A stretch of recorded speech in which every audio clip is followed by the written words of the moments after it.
제가 잠적하면 두 군데 중에 한 군데를 찾으면 되는데 오늘 그 중에 한 곳에 왔어요. 근데 이거 알려주면 숨을 수가 없잖아. 그 중에 이제 가장 확률이 높은 곳이 광화문 교보문고인데 제 덕질 인생에 가장 처음 있었던 성지순례라고 보면 될 것 같아요. 7살 때 여기 처음 왔는데 제 인생에 이제 첫 번째 덕질?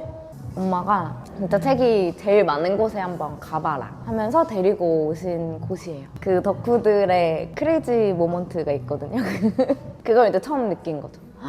이럴 수 있구나. 90년대까지만 해도 동네 책방들이 많이 있었고 은근히 컸어요. 책의 양도 은근히 많이 있었고 종류도 많았는데 그거랑은 진짜 비교도 안 되게 여기 있는 책을 다 보려면 진짜 평생 살아도 안 되겠다 싶을 정도로 많은 책이 이제 있는 곳에 처음 오니까 너무 행복했던 어린 덕후는 이제 그 이후부터 기회만 생기면 여기를 온 거죠. 교보문고 근처에 뭐 세종문화회관도 있고 경복궁도 있고 여러 가지 이제 다른 것들로 이제 야금야금 영토를 이제 넓혀 가다 보니까 여기가 되게 마음이 편하고 좋았어요. 교보문고는 사실 뭐 많은 분들이 아시겠지만 기업이 만들어진 계기? 경영 이념 자체도 되게 마음에 들고 사람은 책을 만들고 책은 사람을 만든다 계속 이렇게 써있잖아요. 교보문고 곳곳에 그 말이 그 7살짜리의 마음에 되게 크게 왔어요. 느낌이 여기다 책 덕후이자 교보문고의 단골이 된 거죠. 그래서 일단 여기 오면 마음이 편하고 꼭 여기서 책을 읽거나 뭐 책을 사거나 그러진 않아도 돼요. 그냥 이 공간 자체가 주는 편안함이 엄청 크고 좀 주기적으로 와요. 남들이 산책하듯이 교보문고 한 바퀴 돌면서 책들이 요새 뭐가 나왔는지를 보고 문구류도 좀 보고 그렇게 한 바퀴 돌면 기분 전환이 되고 학교 다닐 때 이제 막 마케팅이나 콘텐츠를 공부를 했다 보니까 사람들이 요새 뭘 좋아하는지 뭘 원하는지 뭐 이런 거를 찾아야 되는데 서점에 있으면 그게 자연스럽게 되거든요. 사람들이 요새 생각하는 거, 좋아하는 주제가 반드시 책으로 나오게 돼 있고 그것들이 이제 모여있는 게 트렌드가 됐구나, 이게 주류구나 알 수 있는 방법 중에 제가 가장 애용하는 책 제목만 이렇게 쭉 둘러봐도 그러니까 요새 사람들이 지금 뭐를 좋아하는지 어디에 집중이 되어 있는지를 좀 알 수가 있어서 그러니까 책이 왜 재밌었냐면 저는 이야기를 되게 좋아하거든요. 근데 엄마 아빠를 붙잡고 재밌는 얘기를 들려달라고 하는 것도 이제 한 3, 4살쯤 지나면 들을 만한 옛날 이야기는 다 듣고 끝나잖아요. 이제 새 이야기를 듣고 싶은데 엄마 아빠가 아는 옛날 이야기에도 한계가 있고 하루 종일 붙어서 옆에서 뭐 얘기를 해줄 수 없기 때문에 동화책을 이제 자기 전에 이제 맨날 읽어주시고 그게 너무 재밌었어요. 어떻게 보면 살아가는 이야기가 너무 다양하게 있는데 그런 거를 듣는 게 재밌어서 이제 책을 읽기 시작하다가 한글을 좀 빨리 뗐어요. 동화책 막 전집이 여러 권에 있었는데 그거 다 읽고 이제 더 읽을 게 없다 막 이러니까 엄마가 이제 서점에 데려가서 이제 책을 사주기 시작하셨는데 그냥 뭐 천국이죠 뭐. 예, 너무 크고 너무 다양한 것들이 많으니까 너무 신기하고 이제 호기심이 막 생기잖아요. 그래서 엄마가 이제 막 설명해주고 막 그렇게 해가지고 책을 사다가 그때는 책이 4,000원, 3,000원 이러던 시절이에요.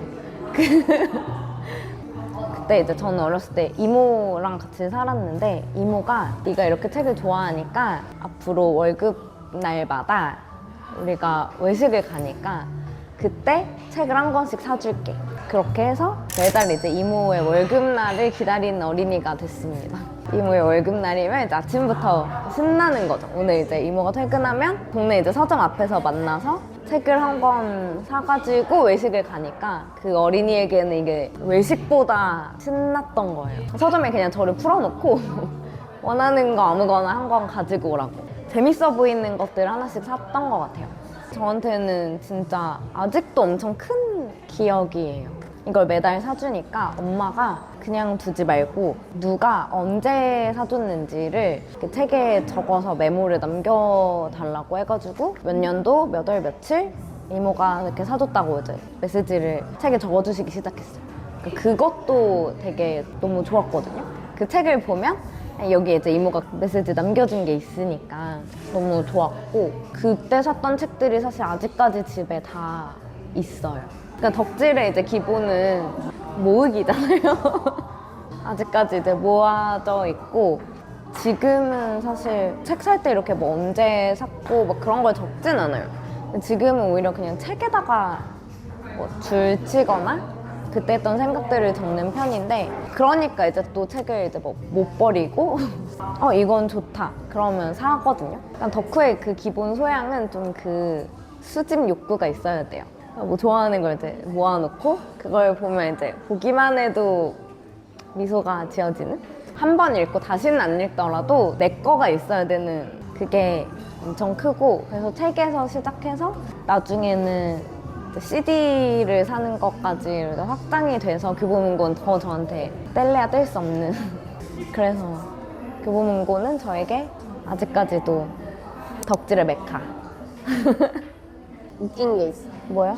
이제 어렸을 때는 한 번씩 유행하는 펜들이 있잖아요. 그 볼펜 같은 거. 제가 이렇게 딱 문구점 가가지고 막 이런 반짝이가 있네? 빨간색, 막 청록색 이런 반짝이가 신기해가지고 막 쓰고 와서 집에 와가지고 언니 필통이 진짜 막 엄청 컸어요.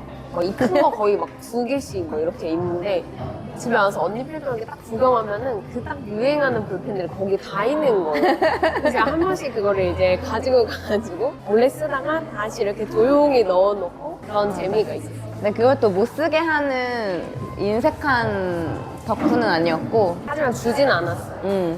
그러니까 항상 그 불만도 한데. 소유가 분명해야 되고, 그러니까 그 소유가 나에게 있으면 쓰는 건 얼마든지 상관없다. 덕질이라는 말 자체가 조금 사람들이 되게 부정적으로 생각하고, 그러니까 뭔가를 막 진짜 막 미쳐버려야 막 할 수 있는 거라고 생각을 하는데, 그건 좀 너무 무겁지 않나? 하는 생각이 들거든요. 저는 이제 저를 스스로 덕후다라고 얘기를 잘 못했던 게 저도 약간 그런 이유였어요. 저는 좋아하는 게 종류가 진짜 많고, 막 그렇게 하나를 막 깊이 파기보다는 이걸 파고 들어가다가 연결되어 있는 또 재밌는 게 있으면 이걸로 옮겨가서 이걸 또 이렇게 시작하고, 뭐 이런 식으로 좀 약간 개미굴같이 덕질을 하는 편이라서 내가 덕후라고 할 자격이 있을까? 항상 그 자격에 대한 생각을 하느라 얘기를 못했는데, 꼭 그런 덕질만 있을 필요는 없지 않나? 최근 3, 4년 동안 친구들 만나면 제일 많이 들었던 말이, 나 취미가 없어. 나 뭘 좋아하는지 모르겠어. 이런 이야기를 되게 많이 하면서, 넌 뭐가 그렇게 맨날 신나서 몸도 안 좋은 애가 막 여기저기 돌아다니냐, 이런 이야기를 진짜 많이 듣는데, 저는 그게 별로 힘을 들여서 하는 일이 아니거든요. 진짜 쉴 때, 정말 여유가 있을 때 하는 건데, 그것도 사람들은 대단하다. 교보문고에 가고 싶어. 그런 마음이 어떻게 생겨? 라고 얘기를 하니까 저는 이제 오히려 그게 더 놀라웠어요. 이런 게 없다고? 그러면 이 덕질의 유익함을 널리 알려야겠다. 그런 홍익인간의 정신으로 뭐 덕후가 세상을 구한다라는 말이 있잖아요. 근데 그게 뭐 다른 게 아니고, 저한테는 뭐 사람이든 뭐든 간에 좋아하기 시작하는 게 그렇게 결심이 필요하고 뭐 어려운 게 아니었어요. 그냥 모두가 좀 행복했으면 좋겠다, 그런 생각을 어렸을 때부터 했는데, 사실 자라나면서는 그게 좀 어렵지 않을까? 이런 생각을 하다가 덕후들이 많아지면 세상이 행복해지지 않을까? 이런 생각을 하게 된 것 같아요. 덕후? 덕질에 대한 좀 부정적인 뉘앙스가 있긴 하지만, 그냥 기본적으로 어떤 거에 팬? 내가 뭘 좋아한다? 라고 했을 때의 그 마음이 사람이 가진 가장 순수한 마음 아닐까? 하는 생각을 하거든요. 그러니까 뭘 좋아하면 사실, 그러니까 뭐 대가를 받거나 이만큼 좋아하니까 이만큼을 받을 거야 라는 마음도 없고, 계산하지도 않고 그냥 좋으니까 하는 거잖아요. 그래서 깊이 파고들 정도로 전문적으로 좋아하는 건 아니더라도, 그러니까 가볍게 내가 좋아하는 게 있으면 내 하루가 조금 더 여유로워지고 행복해지고, 길 가다가 누가 내 어깨를 탁 쳤는데 내가 지금 내가 좋아하는 가수 콘서트에 가는 길이었다 그러면 화 안 나잖아요. 빨리 가야지 이러고 가잖아요. 약간 그런 여유가 좀 생기지 않을까 하는 생각이 들어서, 모두가 진짜 뭘 좋아하면 좋겠다. 그리고 덕질의 대상이 사람일 경우에는 조금 더 럭키비키잖아요. 왜냐면 그러니까 사람이 사람을 좋아할 때 그 사람에 대해서는 이해의 폭도 넓어지고 그 사람한테 내가 뭔가 좋은 영향력을 끼쳤으면 좋겠고 그 사람이 행복했으면 좋겠고 이런 마음이 자연스럽게 생기잖아요. 그렇게 사람이 사람을 서로 좋아하고 서로 행복하기를 바라면 모두가 행복한 세상이 되지 않을까 하는 생각에 앞으로 이제 계속 저의 덕질을 이야기를 하면서 취미가 없다 고민인 제 친구들에게도 저런 것까지 좋아할 수 있는 거였어? 저런 것도 취미라고 할 수 있는 거였어? 이런 가볍게 생각하는 마음을 좀 두고 싶기도 하고 저는 사실 책을 지금까지 계속 좋아했는데 그러지 않을 수 있잖아요. 좋아했다가 갑자기 한 달 만에 마음이 식어서 안 좋을 수도 있고 뭐 좋아하다가 뭐 다른 게 좋아져서 눈을 돌렸다가 몇 달 지나고 다시 좋아하게 될 수도 있고 책 같은 경우는 재밌어 보여서 샀는데 막상 읽어보니까 재미없을 수도 있고 남들 다 읽으니까 한번 사볼까 해서 샀는데 내 인생책이 될 수도 있고 그렇게 뭔가를 좋아할 때 좀 이게 나랑 맞을까 안 맞을까 고민을 하고 마음이 좀 이렇게 커지면 이걸 좋아한다고 말해야지 약간 그러기보다 그냥 일단 좋아한다고 말을 내지르면 그러면 이제 그거에 대한 마음이 더 커질 수도 있고 그걸 통해서 또 뭐 책을 예로 들었을 때 책을 좋아하는 또 다른 친구를 만났는데 이 친구는 나랑 다른 장르의 책을 좋아해서 서로 뭐 얘기를 하다 보니까 내 스펙트럼이 더 넓어질 수도 있고 덕질의 세계는 그렇게 예측할 수 없는 기쁨이 숨어 있지 않을까? 그래서 그런 이야기를 좀 하고 싶었고요. 지금은 이렇게 혼자 이거 좀 해봐, 이거 되게 좋아, 이거 재밌어 이렇게 얘기를 하지만 그렇게 해서 제가 영업에 성공한 케이스들이 좀 있어요. 그러니까 좋은 건 저는 같이 해야 된다는 생각이 항상 그냥 다 말해요. 그래서 주위 사람들이 제가 요즘 뭐에 빠져 있는지를 다 알아요. 그 사람들이 제가 얘기하는 걸 듣고 야 그거 재밌어 보인다 하고 시도를 했다가 오히려 저보다 더 좋아하게 되는 경우도 있고 그러니까 결국 개인이 조금 더 행복해지는 하루하루를 만들고 그게 이제 커졌을 때 진짜 모든 사람들이 행복해질 수 있는 세상이 전 사실 불가능하진 않다고 생각하거든요. 이것도 사실 제가 좋아하는 영화의 대사 중에 하나인데 제가 G.O.D를 되게 좋아해서 근데 그 중에 이제 윤계상 오빠가 나왔던 영화 중에 말모이라는 영화가 있는데 근데 그 안에서 제가 좋았던 대사가 뭐냐면 한 사람의 10걸음보다 10사람의 한 걸음이 더 힘이 크다 라는 말이었어요.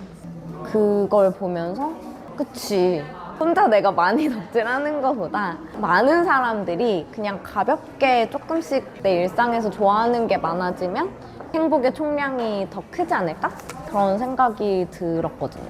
요새는 좀 덕후라는 말을 좀 유명한 분들도 많이 하시고 좋은 영향력을 끼치시는 분들이 좀 많이 얘기를 하셔서 너무 반갑고 너무 좋아요. 그래서 제가 얼마 전에 그 한강 작가님이 노벨 문학상을 타셨을 때 그 생방송 보고 막 울고 있었는데 그 분의 작품이 한국어를 모르는 외국인들에게 문화도 다르고 한국어의 그 특성, 그 말 맛을 잘 살려서 소개하는 게 진짜 쉽지 않은데 그 작품들을 다 번역을 했던 번역가님의 힘이 되게 컸다고 이제 다 뉴스도 나오면서 너무 반가운 거예요.